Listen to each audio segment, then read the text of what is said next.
Greetings, ladies and gentlemen, and welcome to this latest narration of the web series The Nature of Predators. If you're new to the series, there is a playlist listed down below in the description. And as always, I hope that you enjoy. Chapter 90. Memory transcript subject, Captain Sovereign, United Nations Fleet Command. Date, Standardized Human Time, December 3rd, 2136. Once the Arxel arrives at Cetus, the humans' usage of FTL disruptors was strategic.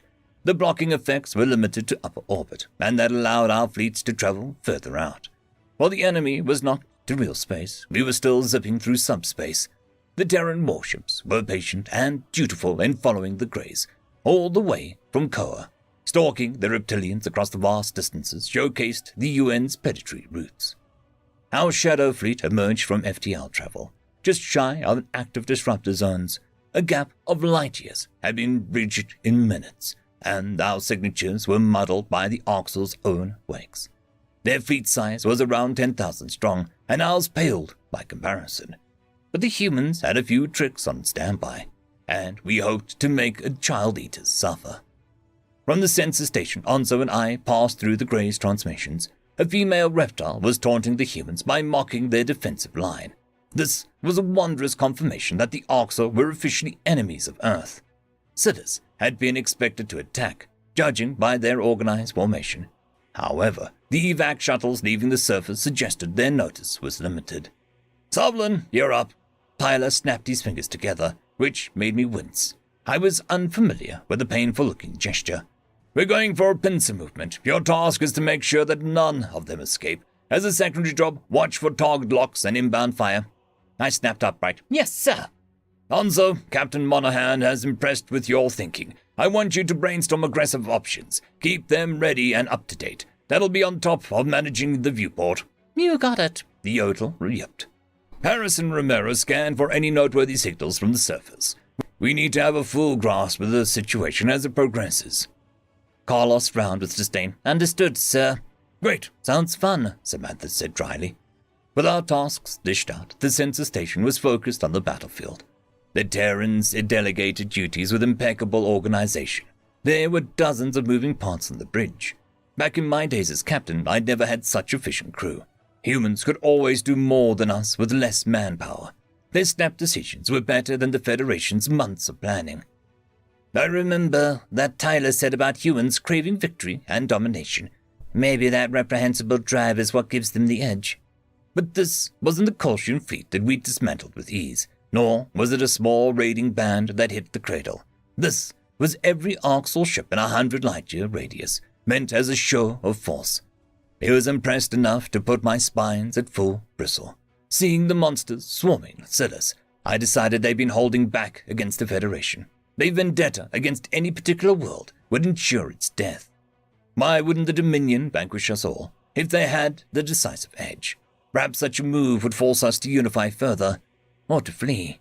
Chasing their food source off would crush hunting opportunities and render swaths of space preyless. The balance was hitting the Federation enough to keep us scared. They didn't want us to believe that we could win, but they didn't encourage the idea that all was lost either. "The sensor overlap didn't confuse them long enough. We're quite visible," Hansa said. "Look at the viewport. Their rear flank is pivoting." Captain Monahan glowered at the screen. "Sensors, how bad are the numbers?"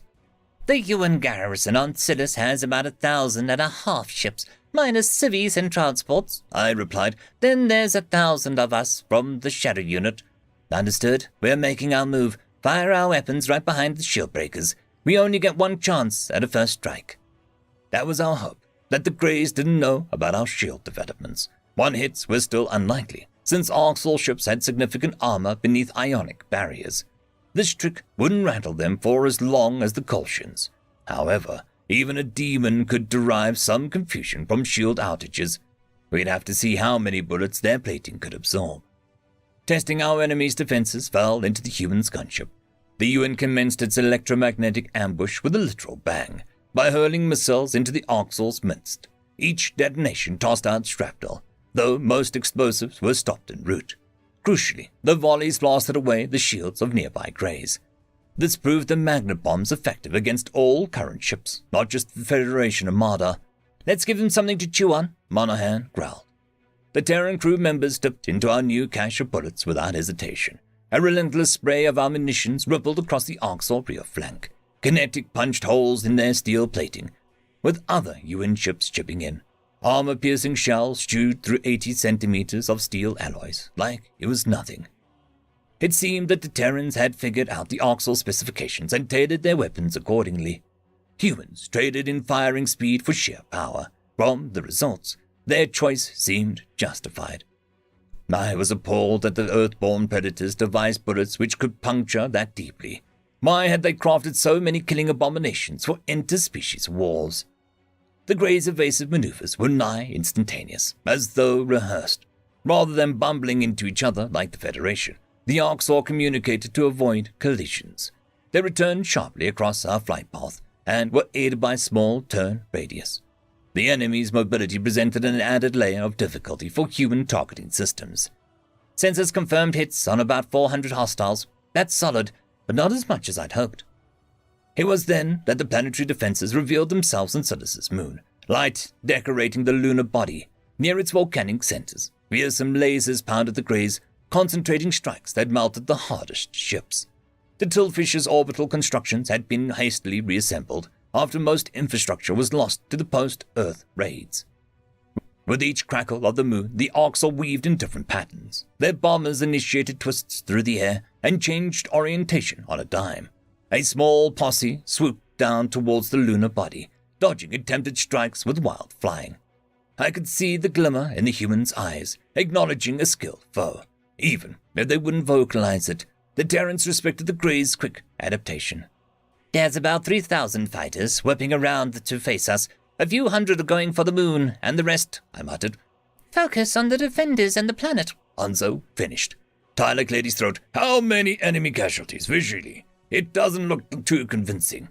A bit shy of 1,000 per the sensors. I chewed on my claws and stared at the oncoming formation. I see a worrying pattern here, fighting every battle outnumbered. Samantha flashed her teeth. He wasn't quizzing your pattern recognition skills. Taking on the entire galaxy has its drawbacks, obviously. Right, I know you said not to let the feckers escape, but unless you reasonably think that you can win, it's us who need to pull back, I offered. Tyler raised an eyebrow. Without even meeting them head-on? 5 attempted target locks on us already. Do you think that we can survive that? The Greys are gunning for the Terran-made ships, not the Federation retrofits. The blonde human narrowed his icy eyes and jogged over to the captain. Monahan was on the comms with the rest of our fleet, plotting the overarching strategy. The Arxor ships sailed closer, and I could make out their signature twin railguns. That 1-2 punch could hammer the target on both sides, ensuring serious damage. It also made evasion a steep task, at the cost of splitting power output. On the opposite side of the battlefield, I could see the Arxor firing a hefty barrage at the UN defenders. Several Greys feinted towards the planet, hoping that the humans would be reckless to prevent orbital strikes. However, our goal was to mitigate the damage rather than to stop it altogether.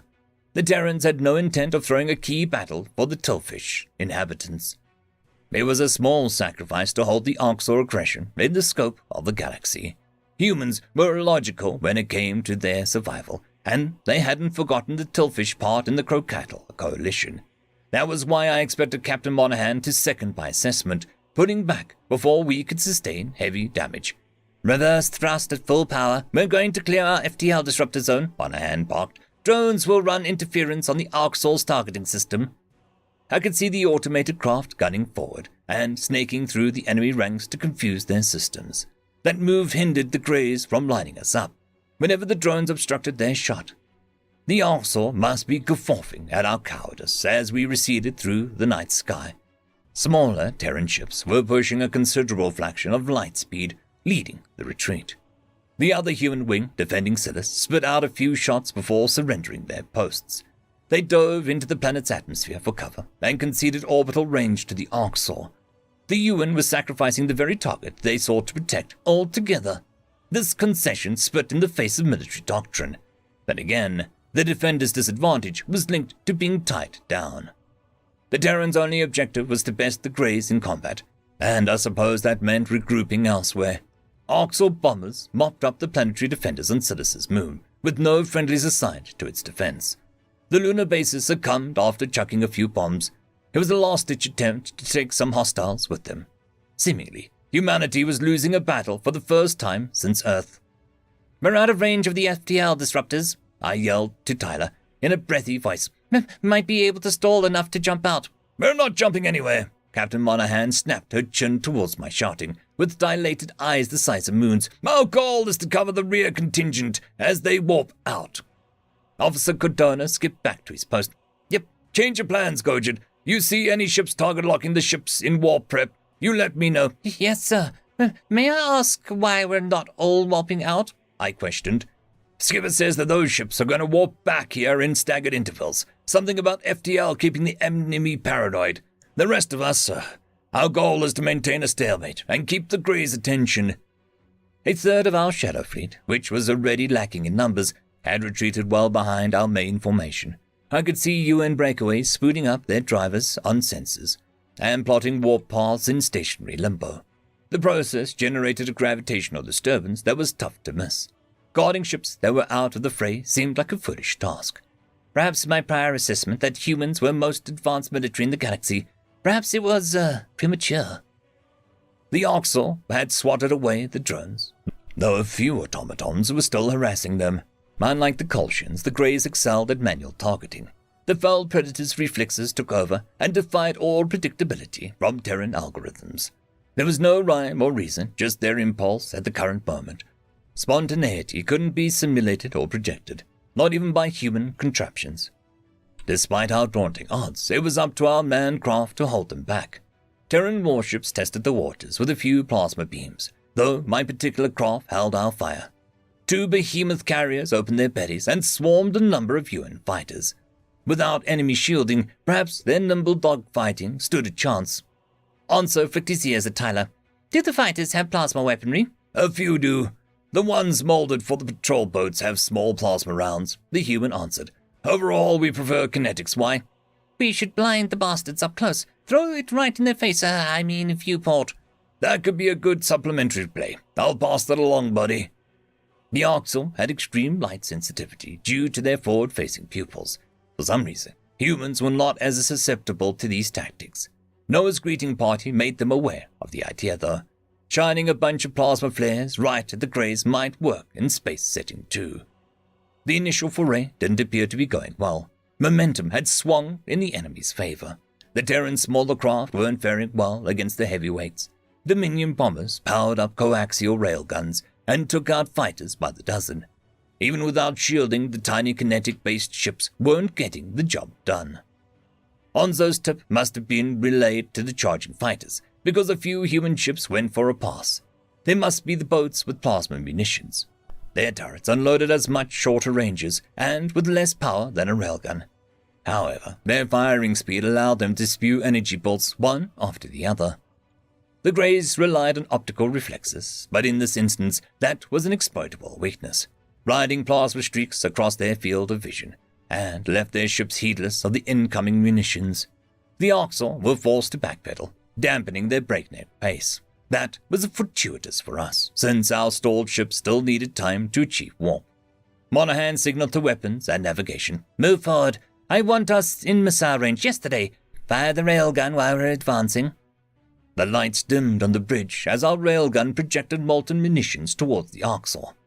The carnivores were disoriented and unable to enact evasive maneuvers. Our warship's beam sundered one enemy with its scorching power and left it a lifeless husk. Fittingly, its crew was doomed to a slow suffocation. Others in our fleet surged forward, using aggression to keep the enemy at bay. Fighter allies capitalized on blinding too, dispensing their kinetic haul. This was our primary stand, buying precious seconds for the Terran's elusive plan. It would whittle the enemy down to a more manageable ratio. That was a bonus. It was possible that we'd lose our own hides, should we falter. It was that very sentiment that the primates greeted with impassivity. The aliens on the bridge found our eyes drawn to a certain human. There was something new in the Predator's case. It looked like acceptance, because they knew high casualties were probable. How could they be so calm? There's more in their warbrain than the dominating urge. The call of the predator instincts, self-sacrifice for a comrade, comes naturally to humans. The Orcs attempted to shirk our advance, but we adjusted our vectors to match them. Our opponents had shaken off the blinding tactic and refocused on UN ships that were warping out. My orders plainly stated that their destruction could not happen. I highlighted several vessels on my sensors, ones who were trying to establish target locks on the warp group. Tyler took the cue without any explanation. "Here's our targets. Bury them." Each UN warship picked their mark, and we began swapping missiles with the Greys. One enemy projectile was arcing a bit too close for comfort, but we intercepted it first. Our own success rate was also paltry, the Dominion bombers picking off numerous warheads. At least, it distracted them from the vulnerable warpers for a moment. I glanced at my sensor readouts, feeling my stomach flip from nerves. We couldn't protect sitting targets much longer. The Orcs' numbers were far more than we could hope to restrain. Hostile bombers, fresh from demolishing Silice's moon, were joining up as reinforcements. Our last trick had been executed, and now this was a straight-up brawl. In hindsight, the Terrans could have withheld the sect of the Shadow Fleet from the beginning, but the main ambush was supposed to be deadlier, and we expected to scatter the enemy. I figured the reason our ship lingered was because the brass realized every craft couldn't escape.